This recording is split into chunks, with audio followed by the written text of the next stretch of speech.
Good morning, beloveds. It's been a quiet morning in the Ryan household. I say that loosely. My elder statesman has been a little screamy, but it is what it is, right? Okay, it is April 3rd.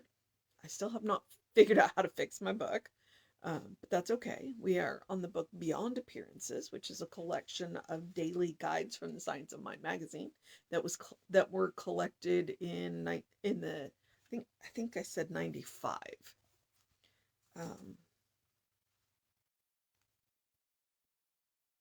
Maybe it was 1990. No, it was 1990. So they are still relevant today, though. All right, today we are on thought.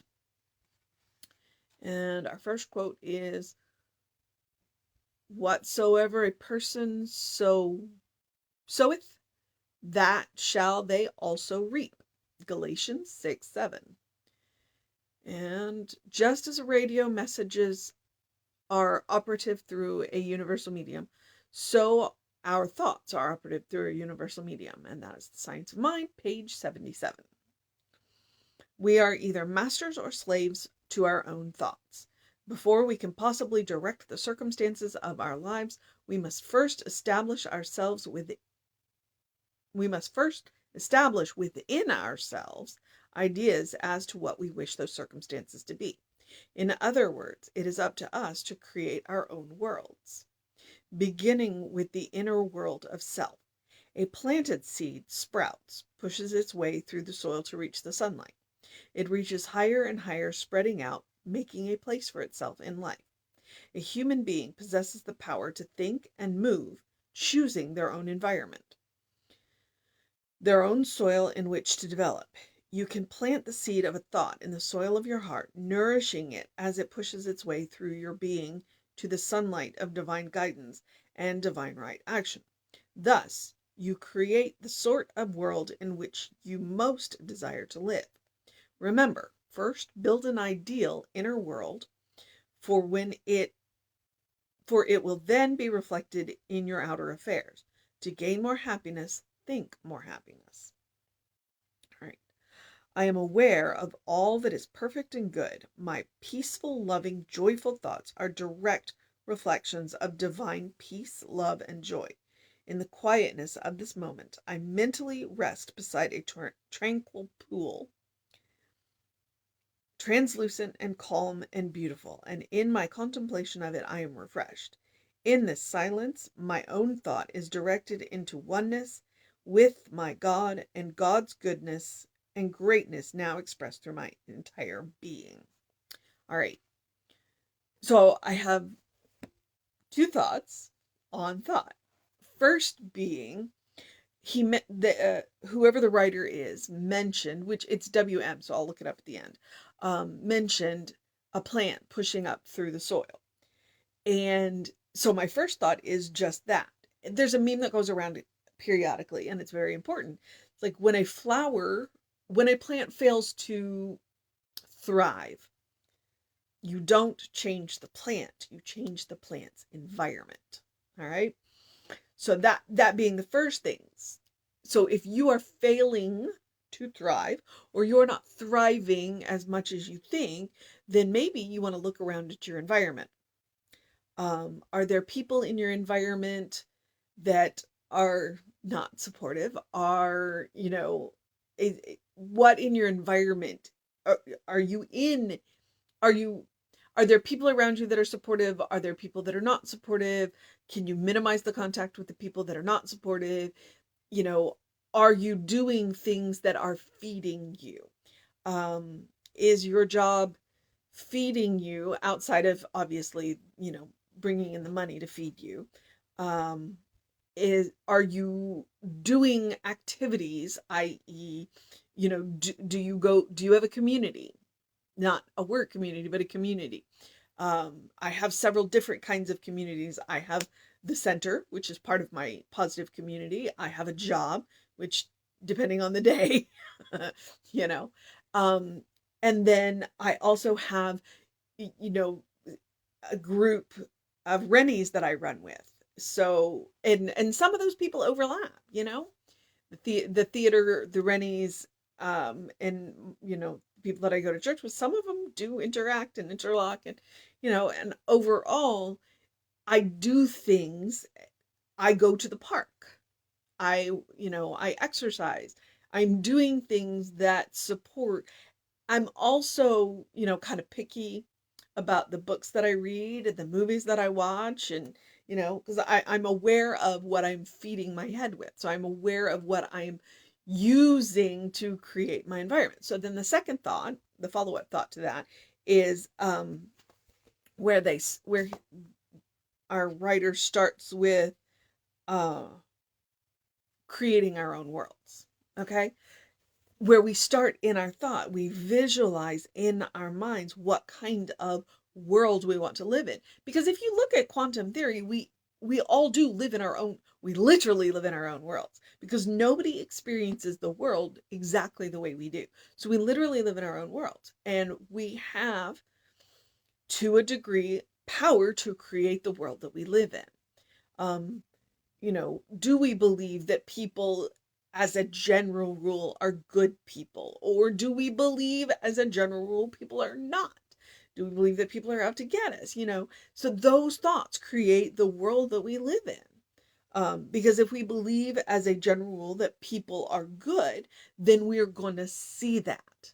We're going to see examples of good. Um, and if we believe that people are not good, then we're going to see more of that. They both exist. Okay. The question is what are we going to notice more of? And just because I believe that people are generally good does not mean that I am, you know, going to be at the mercy of somebody who's not, because, I can't see that. No, but what I might do is, while I will protect myself from them, I will also know them for the child of God that they are, and understand that they're in a place of pain. Does that mean that I'm going to be a victim of them? No. Okay.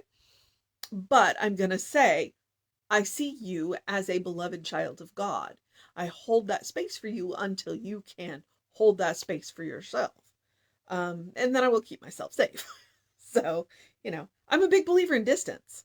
You know, I was social distancing long before the pandemics. It's like, um, because I believe that alone time is important. It's quality time. It's, time for me to get to know myself. So, um, you create your own world, you create your own environment. If you're not happy, you have the power to change that. That's what our writer today is saying. That's what I believe. And we create our own worlds through the power of mind. Okay? And yes, I understand that we are in a relationship with people, and yeah. Okay, so April 3rd, thought. The quote is, whatsoever person soweth, that shall they also reap. That's why it's important to pay attention to the pattern of your thoughts. Yeah, you're going to have occasional weeds in there. That's fine. But if you start to notice you got more weeds than you got flowers, you got some work to do.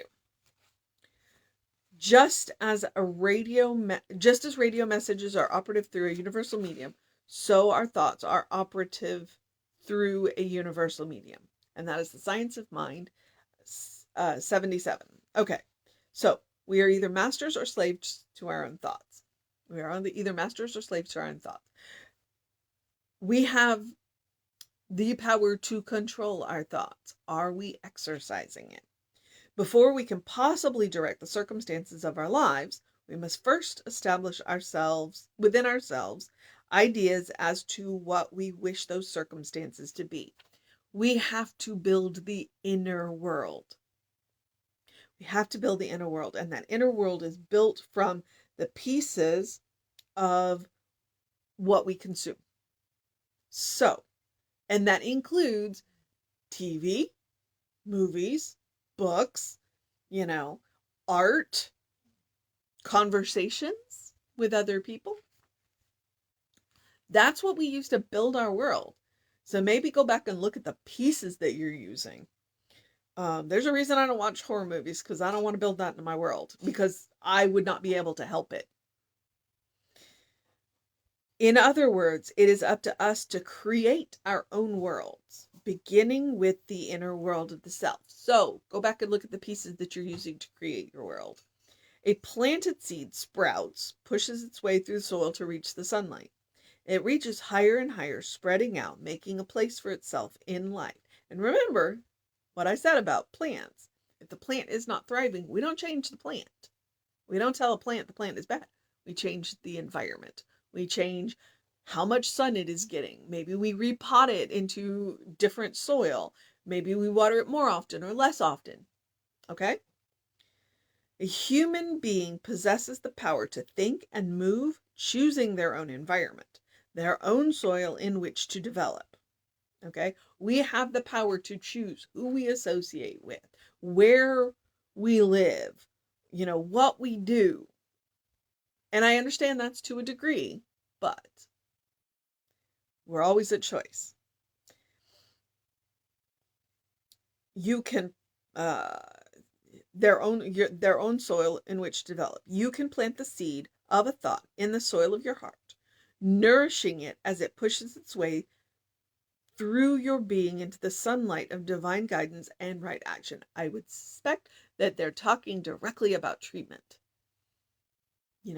Plant your seed, treat your seed, nourish your seed. Thus, you create the sort of world in which you most desire to live. Remember, first, build an ideal inner world.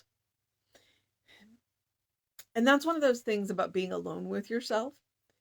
If you don't want to be alone with yourself because you're afraid of your own thinking, that's where you want to start. If your inner world is rich and colorful and filled with love, then your outer world will reflect that. For it will be reflected in your outer affairs. Oh, yep. There it was. I knew it was coming. To gain more happiness, think more happiness. Look for the good and praise it. That's what Emma says. All right. So our little treatment before I pull this page off. I am aware of all that is perfect and good.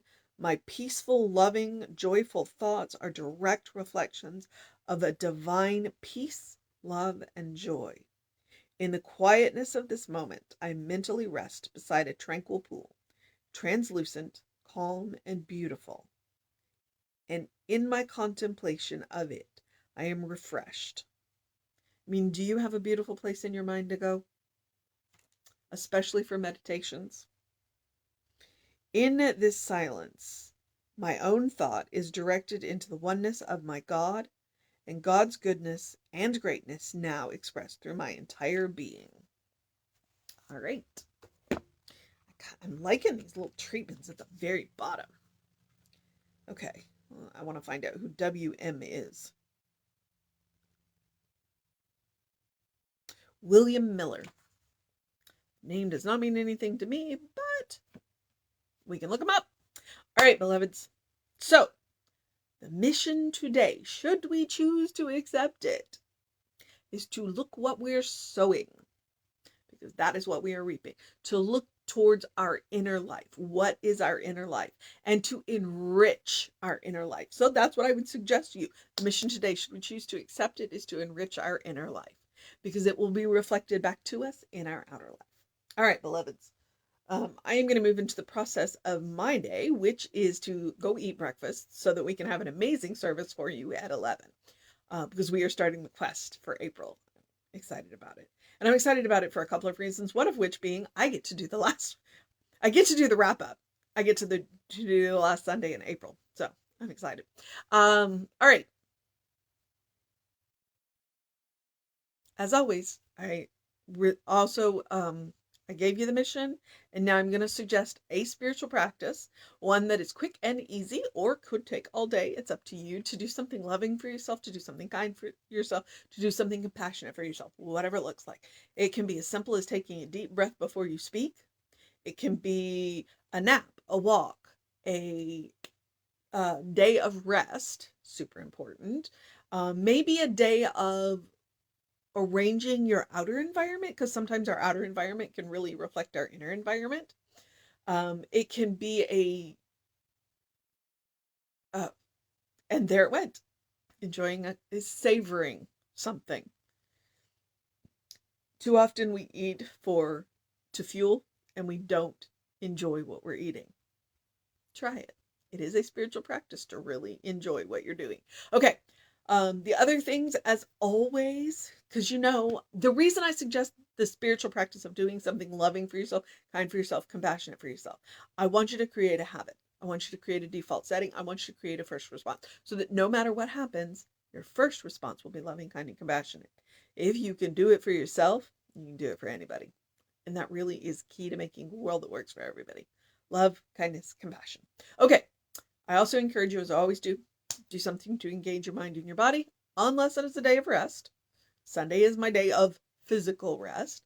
I encourage you to get a face full of bright light early in your day. It does reset your hormones. I encourage you to drink plenty of water, because I really need a drink right now. Hydration, super important. And open the windows of your soul. Allow the breath of heaven to remind you, you do live in heaven right here, right now.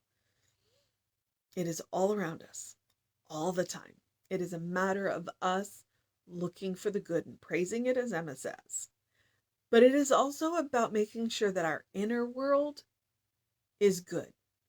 Our inner world is good and beautiful and loving and kind and compassionate, because that then will be reflected in our outer world.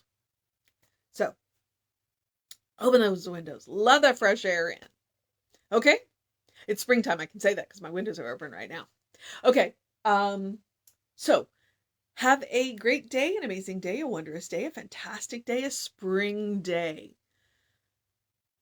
a breath of fresh air day, a breath of an inner world changing day. A look at our environment and think about how amazing it can be with just a mental flip day. All right, a good day. Or if that is too much pressure, simply have a day, because you are enough exactly as you are. You are a beloved child of God in whom God is well pleased, always and forever. All right, catch us on the social medias. We are Creative Life Spiritual Center or Creative Life Spark. I am the running Rev Ryan on the social medias that I am on. And do know that catch us right here at 11 on Facebook Live for the service. It is the quest. I'm excited about it. I love the hero's journey. Joseph Campbell's one of my heroes. So take care of yourself. Know that you are loved. And then I will see you next time.